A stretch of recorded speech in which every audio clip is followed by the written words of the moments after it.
Ferreira, y nosotros ya comenzamos a conversar con nuestra invitada de hoy, la ministra vocera de Gobierno, Paula Narváez. Muchísimas gracias, ministra, por acompañarnos aquí en el panel. Muy buenos días, muchas gracias por la invitación. Comenzamos a conversar, y a propósito también de lo que analizábamos en el bloque anterior respecto a los resultados de la encuesta CEP, con el Gobierno con un nivel de aprobación de un 20%. ¿Qué tan difícil se hace continuar con las reformas en el último año que queda? ¿Se pone muy cuesta arriba? ¿Cuál va a ser la posición del Gobierno en este sentido? Nosotros creemos que ese 20% es igual una buena noticia, porque significa un incremento de 5 puntos respecto de la encuesta anterior, y nos parece que es una buena señal, pero por supuesto que no es un número que nos satisfaga completamente. Pero las reformas que nosotros estamos llevando adelante no son reformas que estén guiadas por lo que las encuestas nos dicen. Lo que nos guía en llevar adelante las reformas es una convicción. Una convicción que se hizo ya desde el año 2013, cuando la presidenta Bachelet parte con su campaña. Perdón, ministra, pero esa convicción independiente de la evaluación que haga la ciudadanía respecto a esa misma reforma. Lo que pasa es que las reformas, cualquier gobierno de reformas, es sin duda un gobierno más complejo, por decirlo así, ¿no? Cuando se trata de abordar temas que son de carácter estructural, que se hacen cargo de una herida profunda que tiene Chile, que es la desigualdad. ¿Quién podría hoy día estar en desacuerdo respecto de que la desigualdad es un tema absolutamente necesario de abordar? Ayer escuchábamos en una actividad del Partido Socialista cómo cambió la fisonomía de Latinoamérica. Si Latinoamérica antes era el continente de la pobreza, y hoy día, por distintos gobiernos progresistas, hemos podido superar, no completamente, pero en mayor medida la pobreza, hoy día sí es el continente de la desigualdad, y Chile no está ajeno a eso. Y por lo tanto estas reformas van en esa línea. Y decir anticipadamente de que las personas se oponen a las reformas, yo creo que es un juicio desinformado. ¿En qué sentido, ministra? En el sentido de que, por ejemplo, porque todo depende de qué estudios tú quieras ver o qué opiniones quieras recoger. Pero si nosotros leemos el estudio de la encuesta Bicentenario que hace Conadimarc, que la tenemos de hace unas semanas o meses atrás, que la hace la Universidad Católica, ¿sí? ¿No es cierto? Conadimarc. Tú te das cuenta ahí, por ejemplo, cómo ha aumentado el interés de las personas porque el Estado se haga cargo de dimensiones que son importantes, como la salud, la educación, la vivienda, con mucha mayor fuerza que antes, en que pensaban que estas eran áreas que debían resolverse desde el punto de vista individual. Hoy día las personas esperan que el Estado tenga una presencia y una determinación en esa área mucho más decidida. Y nuestras reformas van en esa línea. Pero ¿hay ahí alguna autocrítica, ministra? Por ejemplo, siempre, en el tema de reforma educacional, cuando vemos también la última encuesta CEP, donde hay un porcentaje importante que considera que la gratuidad no debiera ser universal, por ejemplo. Claro, pero hay un 42%, si no me equivoco, o 40%, no, 42% creo, que opina que sí. Pero más allá de eso, el tema es el sentido hacia dónde vamos. ¿Alguien podría decir hoy día que la gratuidad debiera retrocederse? Yo creo que no. Yo creo que la gratuidad y los temas que las reformas han ido instalando en Chile llegaron para quedarse. Distinto es que discutamos los instrumentos, que discutamos las formas, si hay que modificar, pero por supuesto que sí. Pero hay una autocrítica a la gestión, por ejemplo. Siempre hay autocrítica. Vemos hasta ahora los candidatos de la nueva mayoría, el expresidente Ricardo Lagos, el senador Alejandro Guillé, y ambos son críticos de la manera en que se han formulado o se han concretado estas reformas. Bueno, hay dos cosas. Primero, cuando tú llevas adelante reformas, la posibilidad de que se cometan desaciertos o que hayan problemas en la gestión de ellas es absolutamente posible. Eso como primera cosa. Y por lo tanto no hay ningún problema de reconocer eso y de ir mejorando. De hecho, lo hemos hecho, ¿no? No hay una, digamos, ceguera respecto de esa posibilidad. Lo importante es tener la convicción de seguir adelante con las reformas. Pero además también hay que entender que la dinámica de candidaturas presidenciales, los juicios y las maneras de plantearse también son distintos. Tiene una dinámica distinta cuando tú estás gobernando. Entonces las críticas hay que entenderlas también en su justo mérito. ¿Y no existe el riesgo de que estas reformas queden truncadas pensando que ya queda un año de gobierno? Posteriormente, si uno ve el escenario, existe una posibilidad de que sea la oposición la que tome el gobierno y que pueda frenar o incluso revertir esas mismas reformas en las que se ha avanzado durante este gobierno. A ver, nosotros vamos a seguir trabajando hasta el último día por llevar adelante un programa de gobierno que es el que es y que tiene las reformas que tiene y que han sido planteadas transparentemente al país. Nosotros no vamos a claudicar en eso y creemos que no corresponde hacerlo, porque tenemos la convicción de que va en la línea correcta, y la tiene la Presidenta de la República, que independientemente de las encuestas, del costo político que esto pueda significar, ella está decidida a que estos cambios van a hacerle bien a Chile. está convencida de eso. Y que puede ser un cambio que le haga bien a Chile en el mediano o en el largo plazo, ¿no es cierto? Y que hoy día en la contingencia de los mismos cambios pueda ser mucho más complejo instalar esa percepción para todos los actores. Y yo creo que la próxima elección presidencial, como siempre, ¿no es cierto?, va a estar puesta nuevamente la pregunta de ¿qué vamos a hacer en materia de educación? ¿Vamos a volver al estado anterior? ¿Qué vamos a hacer en materia de salud? ¿Vamos a volver al estado anterior donde la inversión en infraestructura era menor, mucho menor que la que hoy día se está llevando adelante y que es la que se requiere? ¿Vamos a volver atrás en materia de descentralización? Yo creo que son cambios que realmente van a cambiar estructuralmente a Chile y que lo que corresponde es seguir proyectándolos. ¿Qué pasa? Nosotros queremos proyectarlos, por supuesto, con los actores políticos de nuestro sector, y eso creo que es legítimo para cualquier gobierno. ¿Qué pasa con la reforma a la educación superior? ¿Está garantizado que va a concluirse durante este gobierno, considerando de nuevo que ya queda un año, que ha habido dificultades, que los protagonistas de la reforma no están de acuerdo con la manera en que se ha avanzado? ¿Es seguro? ¿Ha sido uno de los ejes del gobierno de la presidenta Bachelet? La reforma educacional es una reforma emblemática. Hemos avanzado ya harto en ella. O sea, hay que recordar que tenemos cerca de 8 proyectos de ley ya aprobados en materia de reforma educacional. Decimos, es una reforma educacional en marcha. Quedan 2 elementos muy importantes, entre otros, pero quedan 2 importantes, como usted bien señala, educación superior y nueva educación pública. Que ¿es fácil? No es fácil, es complicado, eso es cierto. Pero nosotros vamos a ocupar cada día de este año legislativo para que, junto a los parlamentarios, saquemos adelante la reforma en las 2 dimensiones, tanto en educación superior como en educación pública. ¿Es realista la agenda que se ha fijado? Veíamos la reunión hace algunos días, ¿no?, de la presidenta Michelle Bachelet con los partidos de la nueva mayoría. Se definen prioridades. ¿Es posible avanzar? Se hablaba de cerca de 65 proyectos en... Bueno, eran 150 los proyectos. Exacto. O sea, quiero decir que igual hicimos un esfuerzo súper racional y muy disciplinado con los partidos de la nueva mayoría y con el Ejecutivo por llegar a una agenda realizable. Ahora son 65 proyectos, no todos van a poder despacharse, ¿no?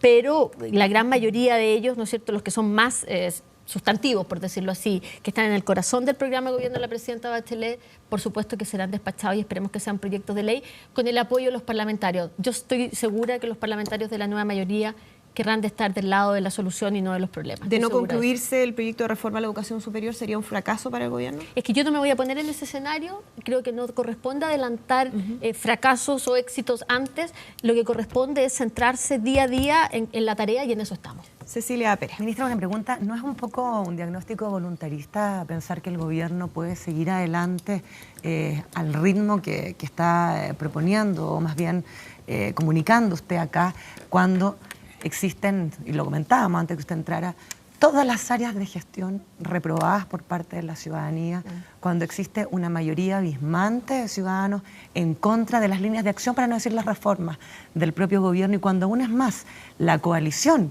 soporte, la presidenta Michelle Bachelet, en el último tiempo no los ha acompañado en el Parlamento? No quiero hablar de los conflictos, de los retiros de las reuniones de los lunes, de los que se quedaron congelados, ¿entendés?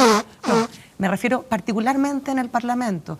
Las últimas leyes importantes, salvo la educación superior, que fue con votos de Chile Vamos, de la oposición, terminaron en rotundo fracaso. Me refiero a la ley express del padrón electoral y luego 3 veces el reajuste al sector público, cuando sale aprobado también con votos de la oposición, con mucha rabia por parte de algunos actores importantes de la nueva mayoría, y lo pongo solamente en 2, Osvaldo Andrade del Partido Socialista y Jaime Quintana, que dijeron, ¿saben qué?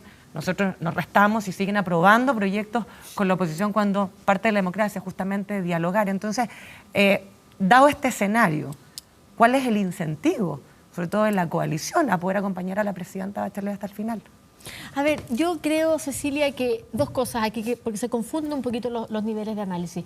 En materia de gestión, efectivamente, la encuesta, si nos guiamos por la encuesta, ¿no es cierto?, que ya tomémosle, por supuesto, la atención que merece. Efectivamente, las notas no son buenas y eso hay que reconocerlo, y eso es un llamado a atención, porque cada uno de nosotros, si no nos va bien, ¿no es cierto?, nos sacamos una nota bajo 4 o nos parece una nota mediocre, todos nosotros decimos, oye, pero no solamente me quedo del lamento. Yo creo que el lamento es quedarse en la mediocridad. Aquí lo que hay que hacer es decir cómo podemos mejorar. Tenemos espacio para mejorar, tenemos espacio para establecer nuevos rumbos, por supuesto que sí. Y eso se está haciendo todos los días, en todas las áreas, con mucha fuerza y con mucha convicción. ¿Qué está haciendo el gobierno? Porque ¿por uno qué? lo Claro. escucha, pero ¿en qué se concreta eso? Bueno, ¿Ese hacer distinto o hacer mejor? Eso se concreta todos los días en cómo estamos llevando adelante políticas públicas, pero también quiero decir una cosa. El ambiente que se ha generado en el país en general respecto de la gestión oficial del gobierno, de todas las instituciones, es de descrédito y de desconfianza. ¿Cuánto ese descrédito y desconfianza, y tiene que ver con una cosa muy subjetiva también, tiñe, ¿no es cierto?, la opinión de las personas y no se basa necesariamente, porque cuando tú le preguntas a las personas sobre sus vidas personales, te dicen, no, mi vida personal está súper bien, pero esa vida personal también está mediatizada por lo que ocurre con las instituciones públicas, con la concurrencia de esa persona al consultorio, con la posibilidad de no hacer el copago en el colegio y que su hijo vaya a estudiar, con la posibilidad de que la persona, la mujer que necesita una atención odontológica hoy día la reciba, con que los jóvenes en la Junaev tengan la atención que tienen en materia de alimentación. Todas esas actividades, que son una gran cantidad de políticas públicas que están al servicio de la ciudadanía, llegan a la casa y forman parte de esta satisfacción personal que dice la gente sentir. Cuando sale hacia afuera, mira la evaluación general del país, se topa necesariamente con este clima de opinión pesimista, con este clima de opinión de querer instalar una imagen de país que yo creo que ninguno de nosotros aquí debiese sostener, Eduardo. Porque es falsa, no es cierto. Me quiero tomar de eso. Aprovechando después lo de Eduardo, a ver cómo va a apoyarse con la coalición la presidenta.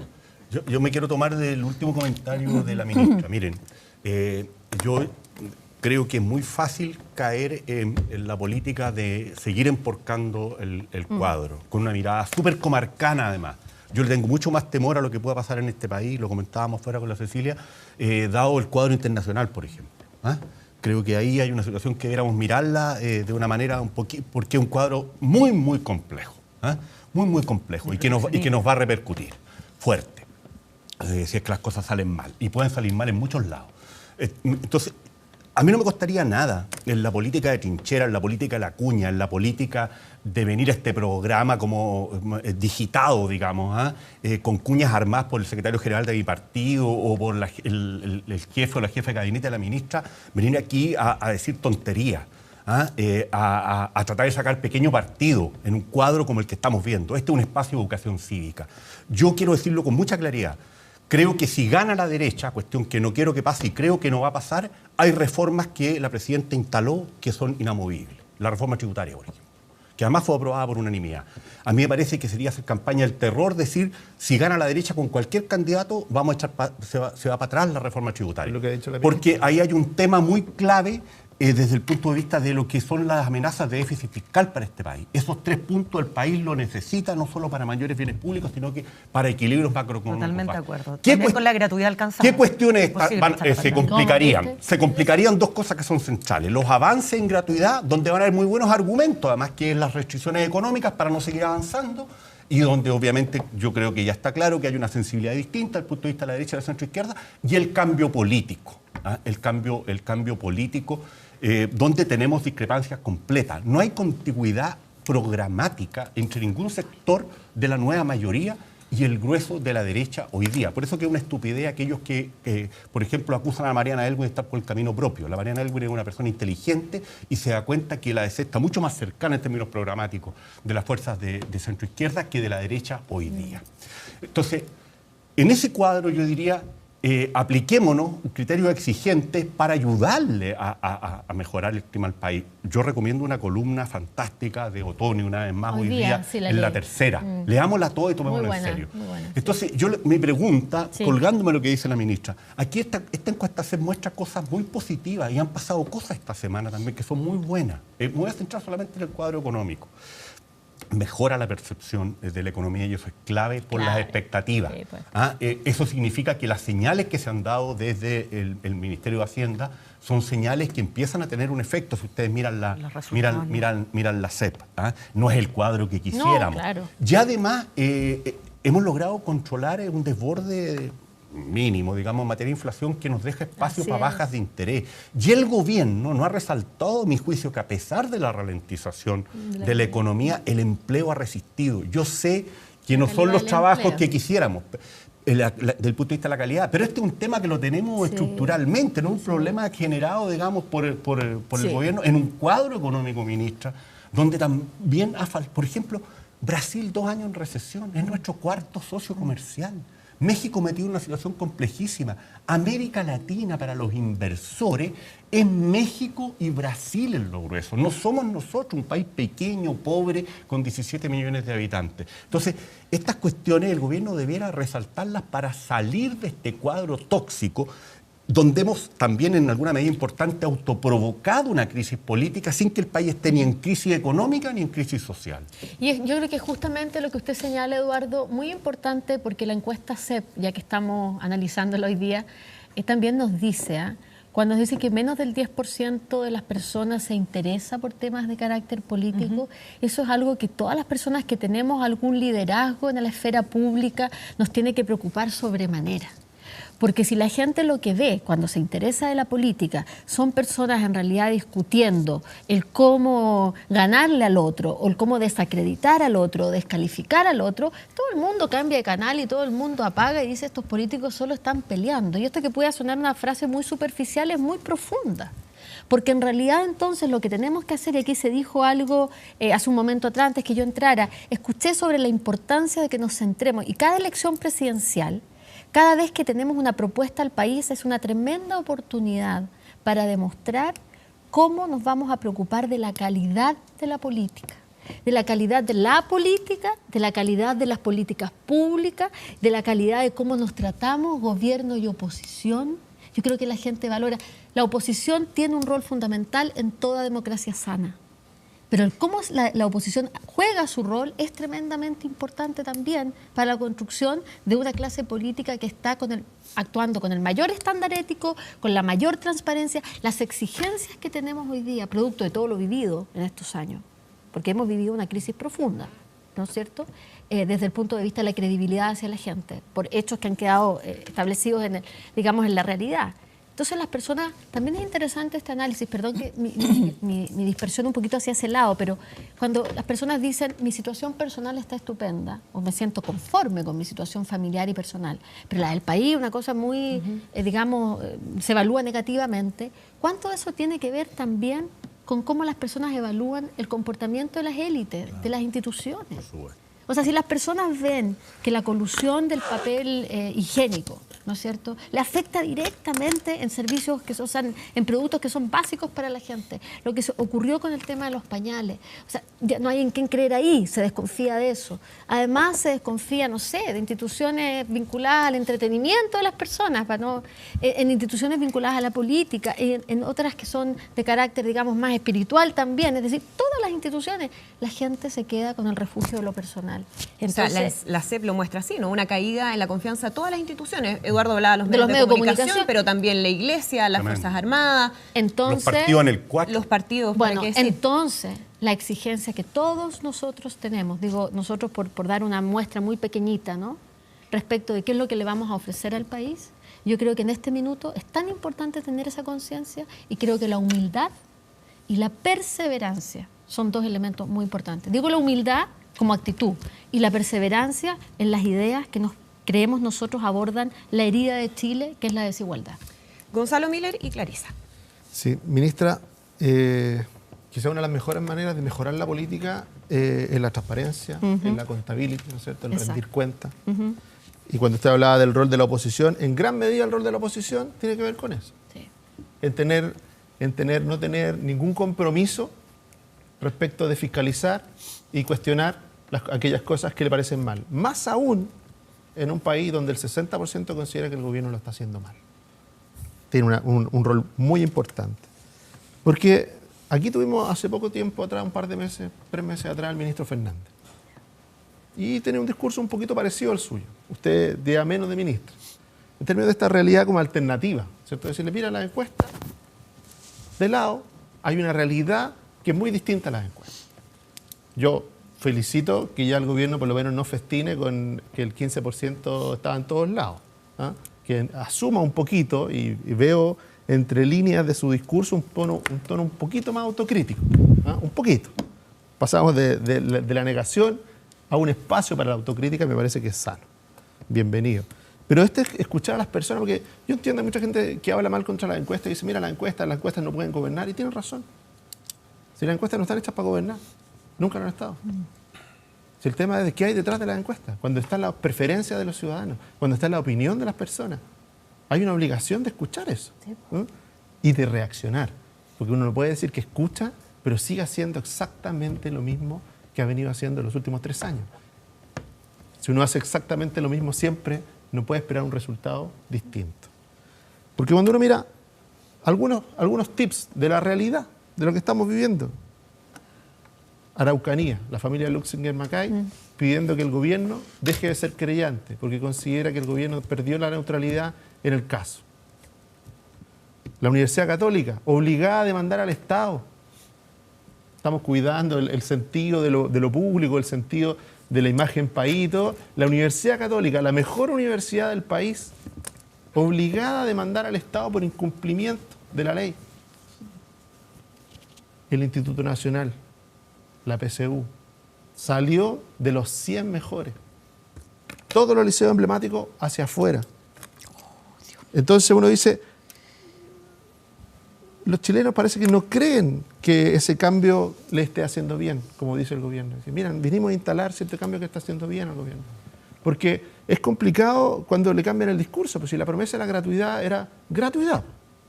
Y resulta que al 50% vamos a estar de acuerdo todos. Si el gobierno originalmente hubiera dicho, mire, vamos a avanzar al 50% de la gratuidad, habría tenido un consenso amplio. Porque que los que no tienen capacidad ni recursos para estudiar en la educación superior deben ser apoyados, ¿no es cierto?, para poder realizar eso. Eso es algo que comparte, yo diría que casi la unanimidad del sistema político. Pero no dijo eso. Dijo, clavó un concepto. Y por eso digo, cuidado con el concepto, porque el concepto es el equivocado y pedirle continuidad a ese concepto no va a ser posible, ni por el gobierno que venga, ni por el gobierno que venga ese, ni por los próximos 25 años.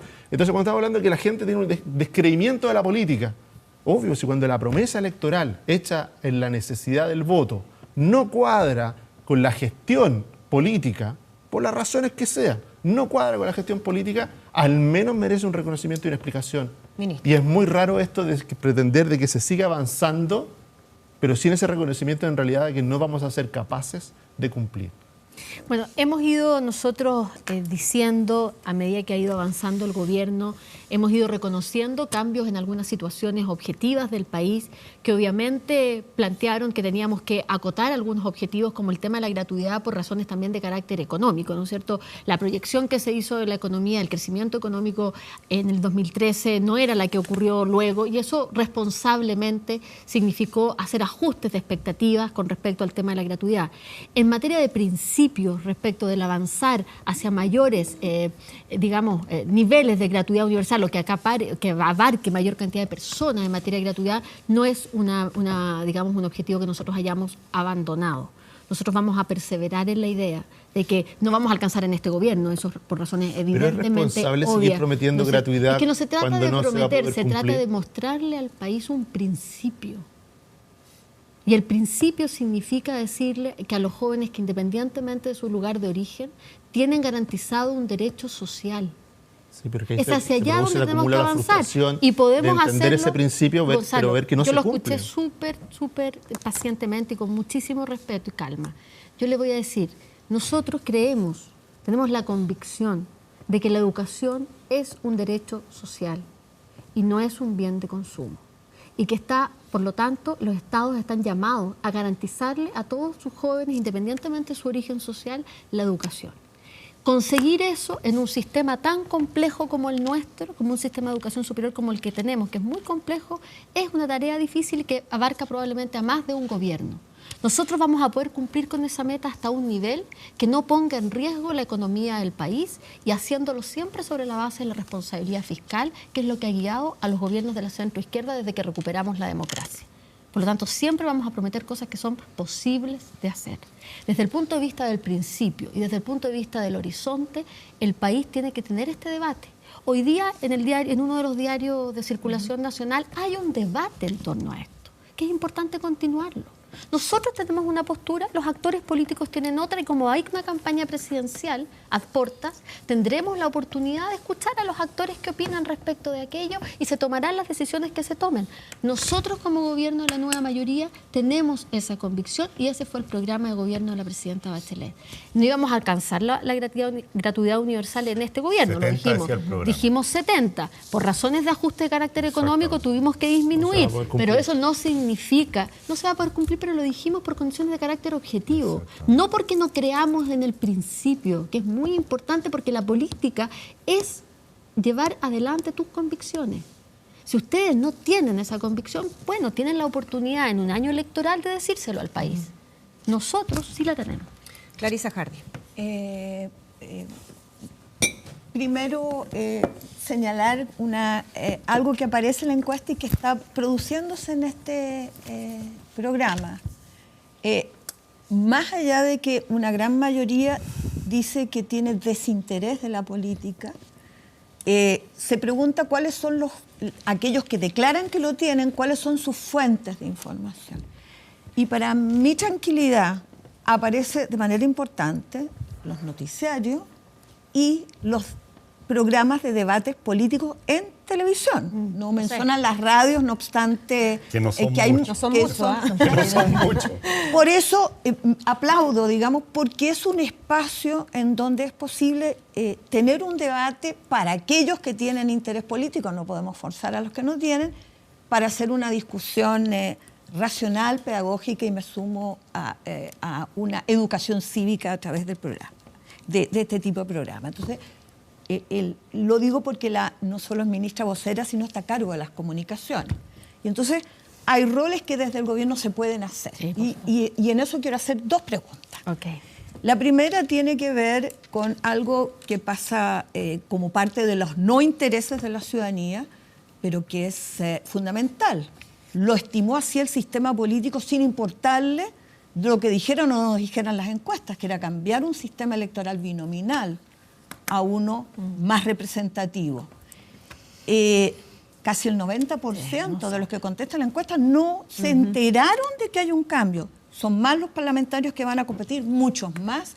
Ojo, el problema de las cuotas de género. Ningún partido puede postular ni a las elecciones de diputados ni de senadores sin respetar un 40% como piso de hombres o mujeres. Digo, en este caso será mujeres porque ni siquiera estamos en el 20%. Entonces, ahí hay ¿Qué piensa hacer? Esa es la primera pregunta del gobierno para difundir, porque esta es una gran oportunidad para demostrar que ahora sí el voto vale. El antiguo sistema no era competitivo y la gente decía que voy a votar si prácticamente el binominal hay uno y uno elegido. Romper eso es altamente improbable. Esa es la primera pregunta, es cómo hacer labor pedagógica y cívica de lo que se está jugando en este nuevo modelo. Y el segundo, por la condición además no solo de ministra de gobierno, sino de mujer. Sí. Y de la preocupación histórica que ha tenido Paula Narváez por la equidad de género. Yo me quedé helada, y lo he dicho varias veces, de lo que fue una de las presentaciones ayer de la nueva presidenta de la UDI, Jacqueline Van Rysselberghe, quien dijo textualmente, no a la ideología de género. Escuchen por qué. Porque eso es contrario a la naturaleza humana. Debo decir que para ella es contrario a la naturaleza humana que hombres y mujeres sean tratados con igualdad de derecho más allá de su sexo. Pero también dijo que era contrario a la naturaleza humana los homosexuales, las lesbianas, los transgéneros, las familias sin libreta matrimonial, las familias que deciden no tener hijos, las mujeres solas. Es decir, ha tratado a parte de este país como contrario a la naturaleza humana. Yo pregunto, ¿cómo poner la agenda de género reivindicada como parte de un derecho legítimo? Voy a partir por lo segundo. ¿Puedo sí, contestar? por favor. Voy a partir por lo segundo. Y, ministra, disculpe, y en lo primero... que era el tema de lo pedagógico. No, de la ley de cuotas, de lo que va a tener que suceder. Yo creo que hay algo no menor, que no solamente el llamado de los partidos políticos a incentivar por ley la participación política de la mujer, sino que además las barreras que van a existir por y digámoslo, los proteccionismos que hay en la ley a los incumbentes.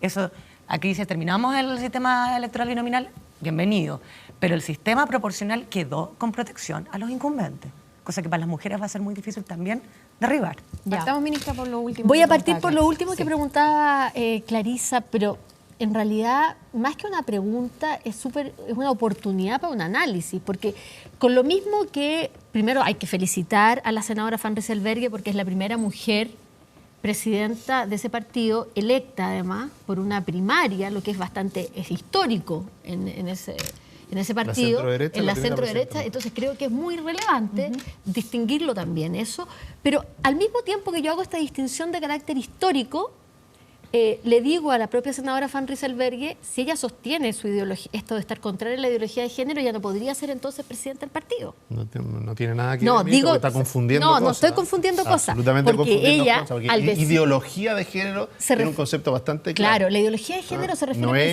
principalmente... igualdad de género. No, la ideología de género se refiere principalmente a lo que decía Clarisa hace un rato, ¿no? A pensar y establecer que las diferencias, por ejemplo, entre hombres y mujeres, están dadas por la naturaleza y no por una construcción cultural y social e histórica. Y la construcción social, cultural e histórica, reconocer eso ¿No hay diferencia al para la género... naturaleza? Hay diferencia de naturaleza, pero eso no tiene por qué traducirse en desigualdad y en No, nadie discriminación. está diciendo eso. Entonces, Uno no puede afirmar una cosa sin sostener la otra. Hay diferencias dadas por la naturaleza, hay diferencias dadas por construcciones sociales, hay diferencias dadas por la No. desigualdad, Hay por modelos bueno, distintos. Sí. es un tema que yo veo que es muy polémico. Y El problema de la ideología, porque ¿Ah? cuando se dice Oh, ideología, necesito- de género, Cecilia, es por querer eso sufre sintetizar con esto. todo Pero- en un blanco y negro, No. que ahí donde... No, Gonzalo, Respetémosle el derecho Sí. natural a la ministra a expresarse, don Gonzalo. que también es cultural. Yo le quiero decir, a propósito de lo que plantea Clarisa, de que sostener de parte de la senadora Van Rysselberghe una posición de esta, digamos, envergadura, por decirlo así, en los tiempos que hoy día corren, donde se ha podido justamente correr más allá del límite de lo posible, las barreras de la discriminación hacia las mujeres, hacia las minorías sexuales, donde había un reconocimiento global en el mundo, porque esos grupos, que en el caso de las mujeres somos la mitad de la población, en el caso de otros grupos, ¿no es cierto?, son sujetos de derecho. Instalar eso como sujetos de derecho, decir esto hoy día solo establece claras diferencias con ellos, digamos. No, sin duda Claras tiene claras diferencias. diferencias que van a permitir a la ciudadanía también, ¿no es cierto?, evaluar. Sí, Evaluar y votar. en consecuencia. Y votar en consecuencia. Yo creo que ella... Probablemente podríamos discutirlo más profundamente. Le hace falta un análisis más en detalle de lo que ha significado la reivindicación de los temas de género en general en nuestra sociedad. y Ay, en nuestra ministra, cultura. perdón, ¿qué tan importante es avanzar en un proyecto de despenalización del aborto en 3 causales y cuál es el compromiso del gobierno en este sentido? Bueno, el compromiso con el proyecto de ley de despenalización de la interrupción del embarazo en 3 causales está claro, está en el Congreso, se está legislando, está en la Comisión de Constitución del Senado. Tiene que seguir su curso legislativo. Hoy día también vi que el senador Pedro Araya establecía qué fecha se iba a votar este proyecto en los próximos días de enero. Por lo tanto, tiene que seguir adelante. No hay ningún misterio respecto del apoyo que el gobierno hace a este proyecto de ley. ¿Y de la coalición? Y no ¿De hay- la nueva mayoría al interior de...? Tampoco de la- hay misterio. Este es un proyecto que ha sido priorizado no solo por parte de los partidos, digamos más de la izquierda de nuestra coalición, sino que por todos los partidos. ¿Pero había dudas al interior de la democracia cristiana? Entendemos que este es un proyecto que representa, digamos, ciertas dificultades o preocupaciones en algunos sectores. Lo entendemos, creemos que es parte de tener una coalición tan diversa como la que nosotros tenemos, respetamos esas diferencias y por eso está el Parlamento, que haciendo uso de su legítimo, digamos, derecho constitucional, votarán ahí los parlamentarios en función de sus propias evaluaciones. Iván Llinars. Pero, perdón, no respondió Con respecto de- al esfuerzo pedagógico. Medio. Andrea. Con respecto al esfuerzo pedagógico, es más que los medios de comunicación en realidad. Nosotros hemos intentado instalar, no es fácil, quiero decir, una vocería más ciudadana. Cuando decimos una vocería más ciudadana, decimos una vocería que le hable a las personas de temas que le importan cotidianamente. Es decir, ¿qué hace la política por mí? Se pregunta la gente en su casa, en las mañanas cuando prende el televisor. ¿Qué hacen los políticos? Entonces, siempre estamos en la contradicción de hablarle a las 5 cuadras alrededor de la Moneda o decirle a las personas, mire, hoy día en materia de salud hay un programa específico que va a atender las necesidades de adultos mayores, o el servicio del adulto mayor está en esto, que nos gustaría que eso fuese mucho más. O que en materia política, ¿qué significa haber cambiado el binominal hacia un sistema mucho más representativo? Pero cuesta romper esa dinámica que hoy día existe en torno a la política, que es hablar en un lenguaje muy hermético. Nosotros estamos haciendo esfuerzos por salir a hacer además vocería al terreno, por ir a distintos programas de gobierno que hoy día se están desarrollando en los distintos territorios, por hacer un esfuerzo en regiones, por usar medios de comunicación como las radios comunitarias, como los canales de televisión más locales, para que sí se interesan más por estos temas que las cadenas más nacionales. Creemos que además es una tarea de todos, ¿eh? No solamente depende del gobierno y la vocera, depende de todos los actores políticos por ir y comunicarle a la gente lo que realmente espera escuchar. Iván. Sí.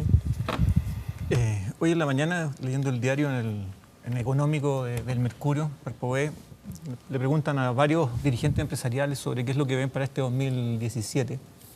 Y me llamó profundamente la atención la opinión que expresaba en particular el representante de la Cámara Chilena de la Construcción, que hablaba de un tema, decía que hoy día básicamente los permisos de edificación o de construcción no le bastaban para poder garantizar la construcción de lo que hoy día ellos tenían. Y miraba con un poco de espanto de que tuvieran que también hablar con los que iban a ser afectados por las construcciones que estaban haciendo. Y a mí me parece que ese es un gran tema país, que lo ocupó como ejemplo, pero que es básicamente de cómo se tiene que construir un país. Si con un permiso uno puede pasar por encima de comunidades o de una serie de cosas, o efectivamente vamos a construir un país mucho más integrado, mucho más habitable, donde se respetan las diversidades. Y eso pasa tanto en la construcción de un vertedero, que es lo que pasa con hoy día el 169 de las consultas indígenas, y una serie de materias que cruzan a lo largo del país, y dos miradas muy distintas. O sea, cuando uno leía a este dirigente empresarial le parecía tremendamente extraño y complejo que las personas involucradas también tuvieran efectivamente algo que decir con respecto a las construcciones que estaban haciendo, y él lo miraba con distancia.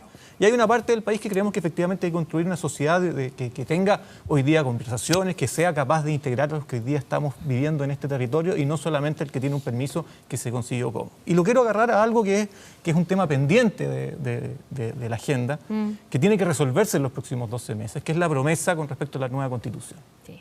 O sea, hablo de un tema más general, pero que esto es absolutamente más general, pero si no tenemos una nueva Constitución, la posibilidad de construir una relación en nuestro país donde sean escuchadas todas las mayorías, las minorías, los sectores sociales y diferentes, pasa porque tengamos una construcción mucho más común, y eso pasa por una nueva Constitución. El programa de Michelle Bachelet planteaba que iba a dejar un mecanismo establecido para adelante, y iba a dejar una propuesta de Constitución. Sí. Eso es lo que plantea. ¿Cuáles son las fechas? ¿Cuál es el mecanismo que se va a plantear? ¿Qué es lo que pasa? Porque claramente es un tema pendiente, tiene los próximos 12 meses por delante que van a estar marcados por una campaña presidencial, pero es uno de los 3 ejes prioritarios del programa de Michelle Bachelet, y hasta ahora ha habido un silencio que llama un poco la atención. Mira, Iván, primero yo quiero destacar respecto al proceso constituyente en general, algo que en este mismo ambiente de negativismo y pesimismo, ¿no es cierto?, se ha mostrado poco, y que nos debiera hacer sentir súper orgullosos como país. Toda la etapa participativa del proceso constituyente reunió a 200.000 personas, o más de 200.000 personas a lo largo de todo el territorio nacional, debatiendo sobre el Chile que quiere. Y eso que puede parecer, decirlo así como fácil, tiene un impacto súper importante y un sentido muy profundo. Y creo que nos deberíamos sentir todos orgullosos de ese proceso. Vamos a recibir lo que fue la sistematización de esa etapa participativa y consultiva a mediados del mes de enero.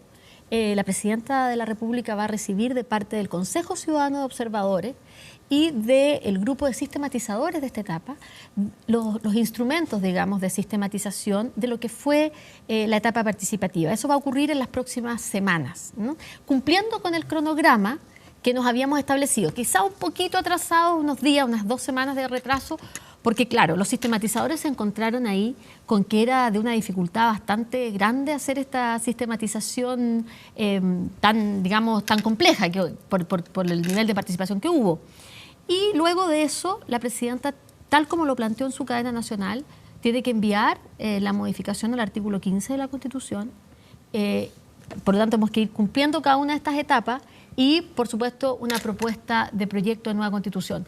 Eso va a ocurrir tal como lo hemos planteado. Aquí no hay un debilitamiento, ni el haber dejado de lado el proceso constituyente, para nada. Ocurre que en la agenda pública también hay ciertos temas que la copan de pronto más que otros, ¿no es cierto? Pero eso no significa que el gobierno no siga haciendo su trabajo en los temas que comprometió al país. Es bien diferente enviar la modificación del artículo 15 el primer semestre de este año que hacerlo el segundo semestre y final del próximo, de este mismo año. Es bien distinto la prioridad. Entonces, por eso el tema de cuándo se envía los plazos es bien relevante para saber el nivel de prioridad y cómo está muy bien. Yo entiendo eso, Iván. No voy a poder ser tan específica en este minuto en el detalle del cronograma, pero sí decir que el compromiso está inalterado, que seguimos adelante con eso y que es parte de los proyectos priorizados en la agenda legislativa del 2017. Ministra, quería preguntarle respecto a algo que mencionaba Gonzalo Miller, que es la situación de la Machi Francisca Linconao y las acusaciones que hubo, al menos cuestionamiento de parte de algunos sectores de presiones indebidas de parte del gobierno, o al menos señales contradictorias. Cuando escuchamos al intendente José Miguel Hernández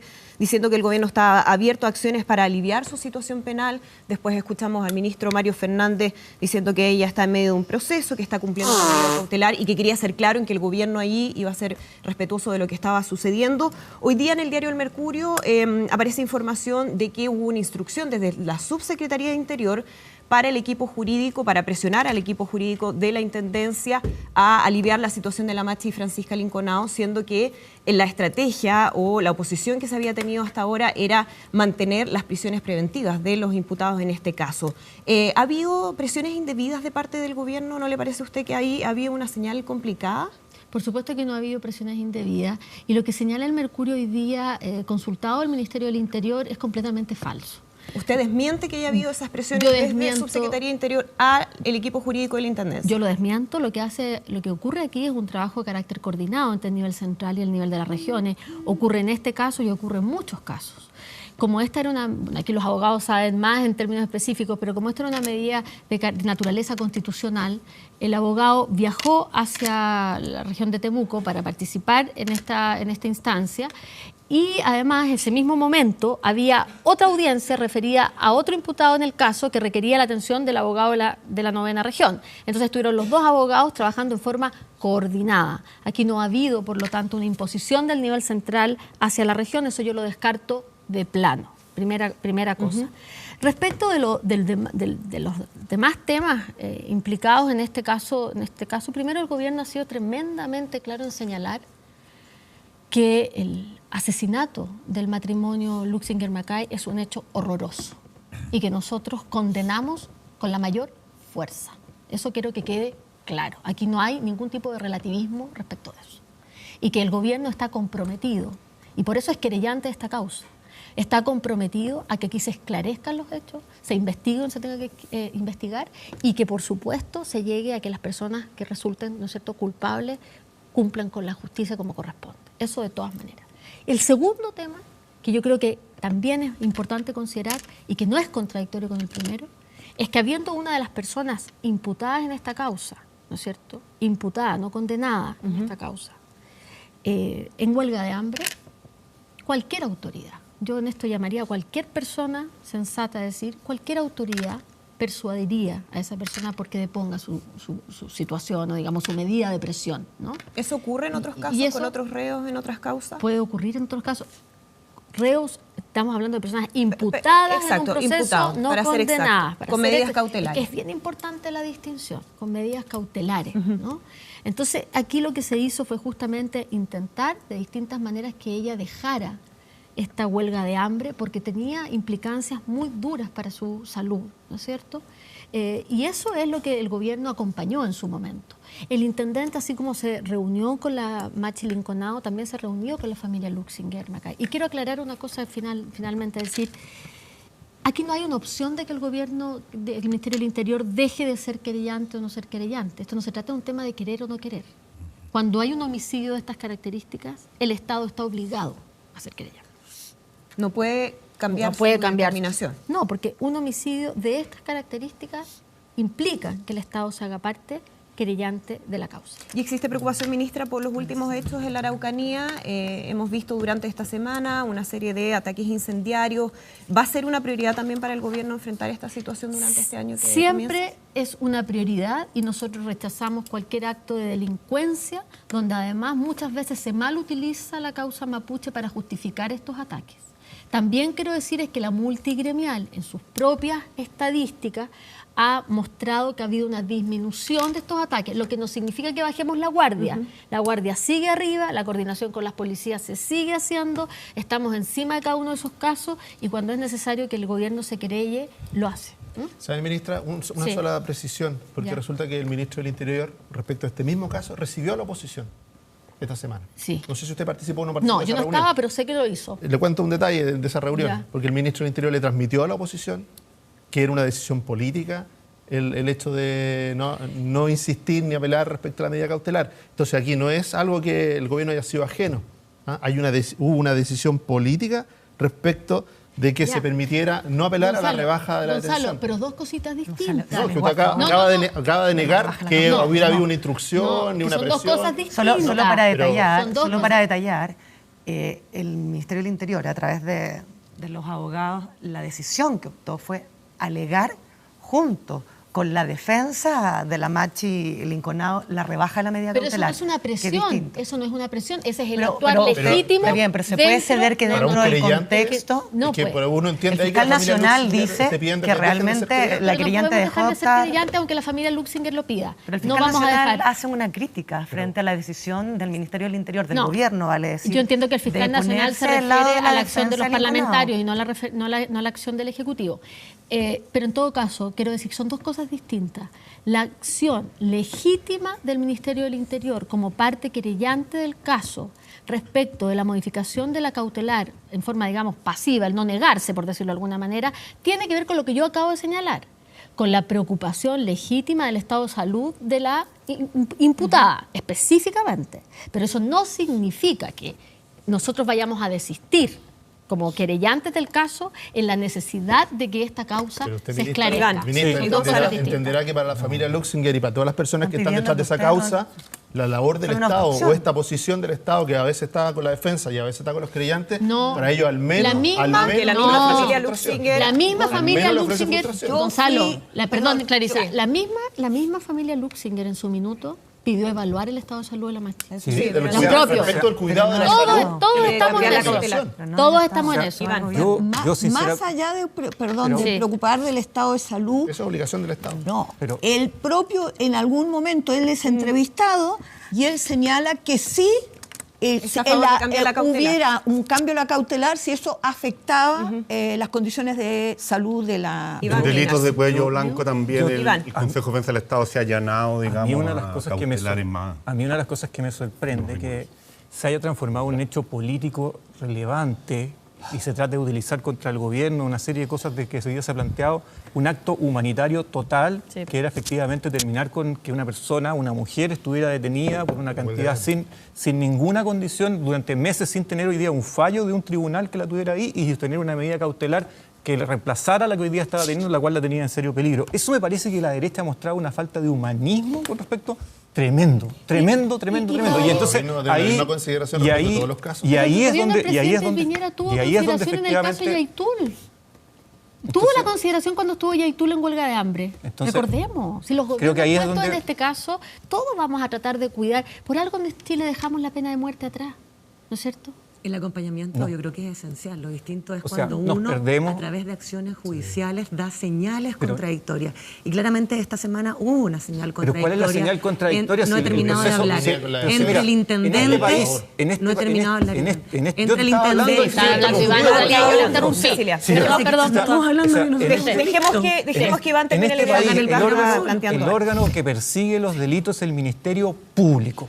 Ese es el órgano del Estado que persigue. Entonces, hoy día, decir que el gobierno actúa o no actúa con respecto, si es el Ministerio Público, si es parte del proceso, acompaña el proceso, entrega antecedentes al proceso, opina, pero el que hoy día persigue el delito del Ministerio Público. Entonces, a mí me parece que la falta de humanidad de la derecha con respecto a ese tema es impresionante y además muestra un sesgo, es un sesgo racial y un sesgo de origen que tremendamente ataque a eso. Mira, ya no solamente es poco serio, que realmente caes en lo bruto en los comentarios que tú haces. A ustedes no les gusta que uno hable que efectivamente son racistas, no les gusta, ustedes son los únicos que pueden deja de seguir interpretando el lenguaje corporal, los sentimientos, favor, las emociones, respeto, uno puede hablar. Cecilia. Sí.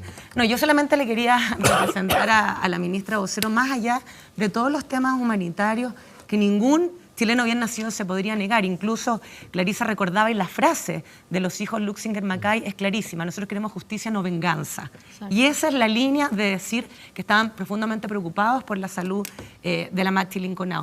Independiente de eso, cuando el gobierno decide hacerse parte a través de convocar una ley que es cuestionada dentro de la nueva mayoría, que no hay una sola voz, que es justamente la ley antiterrorista. Entonces la pregunta ¿es razonable las señales contradictorias entre el intendente y su jefe directo, que es el ministro del Interior? ¿Es concordante, donde todo esto se entiende, en la semana que el ministro le quita el piso al intendente?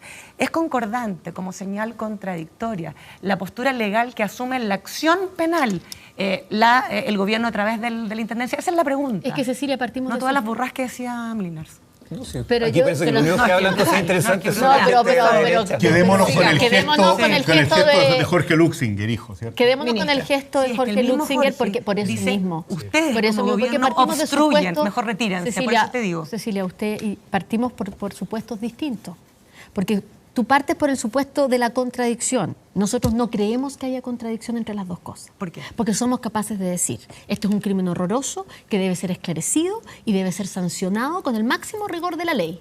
No hay ninguna duda de eso.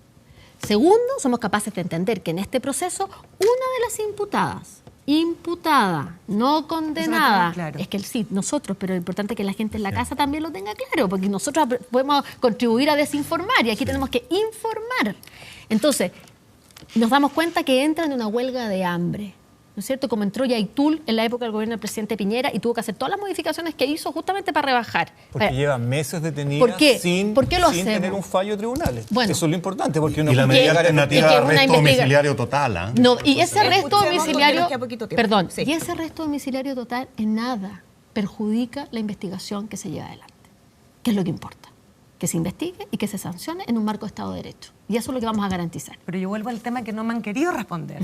Cuando el mismo, cuando el mismo Jorge Luxinger señala y hace el reconocimiento a la preocupación de la Maxi, dice y hace el llamado, y esa es la respuesta que yo espero del gobierno, al menos en este programa, dice: yo espero, y entrego una carta al intendente, que el gobierno no siga perseverando como querellante, porque lo único que hace es obstruir la búsqueda de la justicia. ¿Cuál es la respuesta? La respuesta es, y yo te la di hace un rato, la di en general, no específicamente no, a ti. Ellos, son sus hijos los que han sufrido, la respuesta al país, a ellos y a sus hijos, es que habiendo un homicidio de esta envergadura, el Estado no se trata de elegir si quiere o no quiere ser querellante. No, es la actitud del Estado. Tiene que ser querellante, junto con la actitud de preocuparse por la salud de una imputada, como tiene la obligación de ser querellante. Y en eso no hay elección, efectivamente. Vamos a hacer Seguimos rápidamente adelante. la pausa y ya estamos de regreso.